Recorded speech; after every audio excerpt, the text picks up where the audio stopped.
Palantir stock, PLTR stock, is down over 60%. Investors are saying, what is going on? Regular viewers do know, however, that I have covered Palantir several times. One video talking about their value proposition and how I thought they were unrivaled. More recent videos talking about how I thought the valuation was a bit frothy, even though it was in the 20s, then the high teens. And I said, you know what? Hold on. I'll wait for a lower price, maybe low teens. Now that it's just above $10 a share, I'm scratching my chin saying, is this now the time to be buying Palantir? Let's review their most recent quarterly results to say, hey, let's think about their valuation. What's the upside downside from here? What assumptions do you have to make to have an attractive return over time? If this is your first time tuning in, my name is Daniel, and you're watching Unrivaled Investing. This is a no-hype mission-focused channel trying to find you exceptional companies and unrivaled investments. In full disclosure, this is not financial advice, and at the time of this video publication, I did not yet own stock in Palantir. Maybe that'll change in the future. PLTR is the ticker. And so once again, a couple of videos on Palantir already, one of which was solely dedicated to the valuation and the overhang in dilution, the overhang in terms of the amount of shares Palantir actually has versus what most people think. And that's actually a lot more than people think. So when you see the share count that I use later on in this video, check out this video to understand it in proper detail, because a lot of people aren't using the right figure for thinking about what is actually the market cap, the actual value of Palantir based on the shares outstanding. I've also done several videos effectively calling out, yes, they're delivering really strong results, but in order to get a fantastic return, you're going to need to get even faster growth and acceleration in their business, given the fact that they have such a lofty valuation. So I said it did warrant some caution. But, looking at Palantir down over 60%, the reality is Palantir still provides the software that continues to enable and protect critical functions in society. So it's not like this business, is going out of business. They're doing, critical things, assisting the FAA with minimizing air travel disruptions, maximizing passenger safety, dealing with things like Russian money laundering operation, identifying a $200 billion money laundering operation, vaccine program rollout, things like this. These are critical functions for society. And they and their software continue to post top-notch results, 34% revenue growth in the fourth quarter and 80% gross margins, very attractive. So if they're posting strong results, why is their stock price falling apart over 60%? It's important to have some context here. So one, while commercial growth, and you should think about their business really as two different buckets, commercial and government. Their commercial business accelerated throughout the year. You can see from 19% growth to 47% growth, and is posting strong results, 200% increase in the number of customers that they have, and 113% net dollar retention. So their customer cohort, even without adding any new customers, still would have increased by 13% year over year. This segment, while doing really well and seeing a nice acceleration, still only represents around 40% of their business. The majority of their business is tied to government spending. This segment is surprisingly growing even faster than their commercial business during fiscal 21, with around 47% growth versus 33% for commercial, and continues to have a very strong customer retention rate, which is around 146%. Just think about that. So their existing customer cohort, not even adding any new customers, still grew 47%. The challenge is that the more dependent you are with government contracts, the tougher it is to maintain hypergrowth. And the fourth quarter of 2021 saw a significant deceleration in their growth rate from 76% earlier in the year to 26%. And this is the broader challenge with this business. You can see their customer count for their government segment, is from 90 to 90 year over year. So no change in customer counts. So this is entirely dependent on those different government customers effectively spending more. And that is really challenging. No new customer adds versus you see something like commercial where they're able to grow their customer count by 200%. And so this means that governments, which are facing, increasingly large deficits and challenge, managing their budgets, they're going to have to allot more and more to Palantir over time in order to get a faster growth rate over time. And so that is sort of a challenge that folks will need to consider, when you're saying, oh, okay, this means Palantir is going to be having to get into a bunch of arguably budgetary knife fights to make sure they're getting their share of the pie in order to keep growing.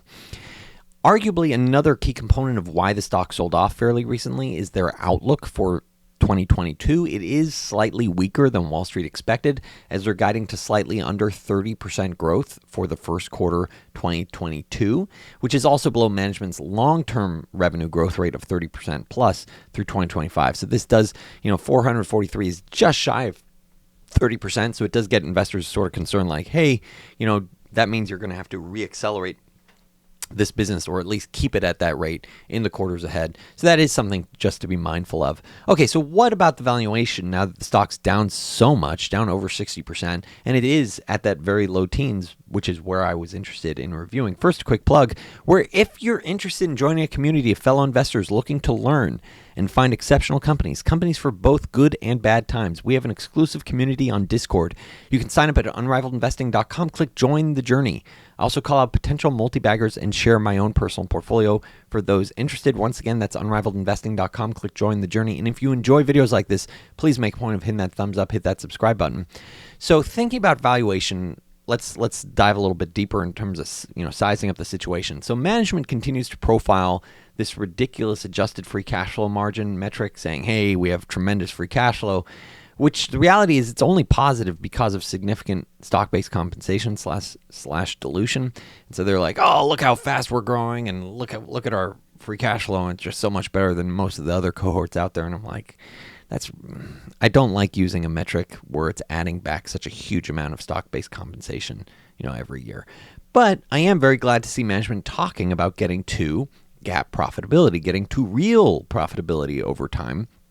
And they even called it out very specifically on the conference call, saying, how do you actually run the company so it's profitable someday on a GAAP basis, not stripping out comp? And that is also within eyesight. So that is a very positive point, that management is thinking about this, and arguably it's in eyesight. Maybe that's, within a year or two.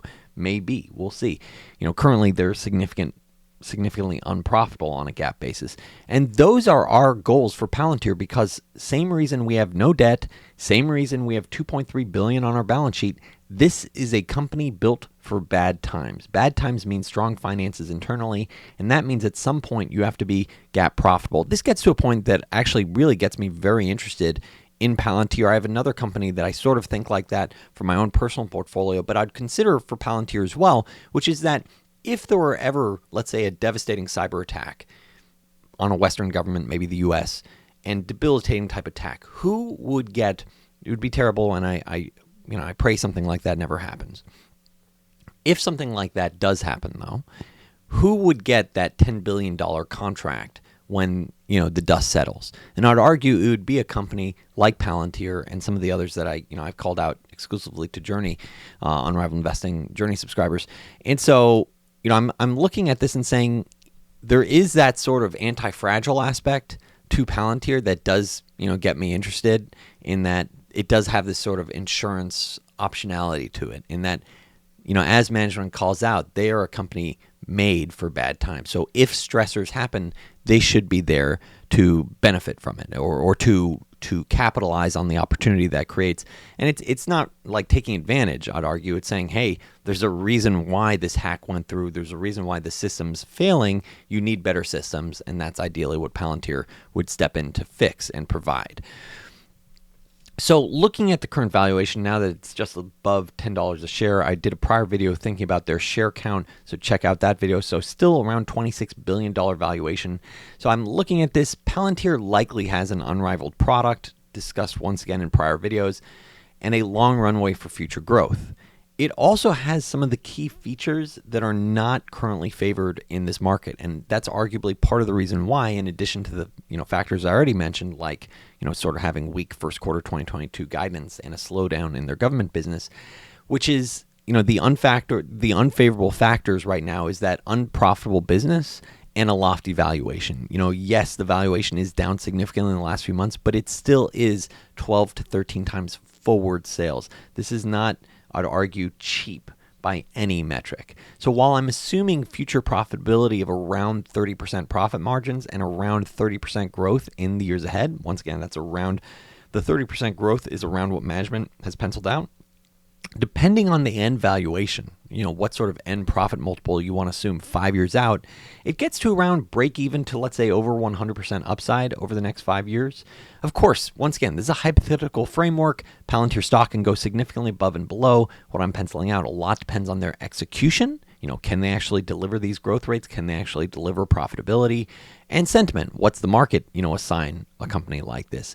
In order to be a mega bull, where you're saying, hey, I think it has well beyond 100% upside, I think you need to believe that the business growth accelerates from here, from let's say above, 35% growth rate in the years ahead, or their end profitability is much greater than, let's say, 30% profit margins, or maybe greater than a 30 times end multiple 5 years from now, 30 times earnings multiple 5 years from now.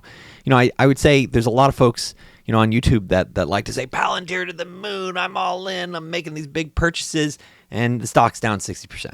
And so, I think it's important to sort of pull back any sort of just raw animal spirits and say, yeah, mega bull, it's super cheap, and actually think about the valuation. Actually think about what they're doing, what are their actual results doing, and say, is 12 to 13 times forward sales actually that cheap? And do I actually think their business is going to accelerate, let's say, to 35% plus growth in the years ahead? What data points am I seeing that gets me there when I'm seeing their government business rapidly decelerate in terms of their growth rate? What gives me confidence that that business is going to reaccelerate? So it's questions like that. So I'm looking at this, and I think I understand the setup. I think I understand why the stock's down so much, so significantly in short order, but I'm still not quite yet ready to pull the trigger.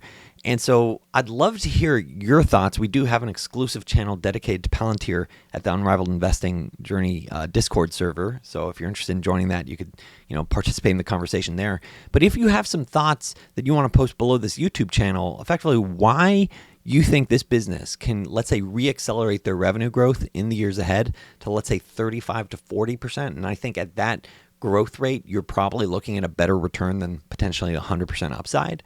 That's at least what the math would dictate, unless you say, oh, the end multiple's lower. So I'd love to hear the mega bull case for why you think it'll be, let's say, 35, 40% plus growth, why you'll see that reacceleration. And for the mega bears out there that say, Daniel, no, this business is going to decelerate over time. Alex Karp's a little bit of a loony. It's not unrivaled. I'd love to hear that take as well in the comments. Anywho, I hope this video has been helpful for you. If it has, please make a point of hitting that thumbs up and hit that subscribe button. Thanks so much for tuning in.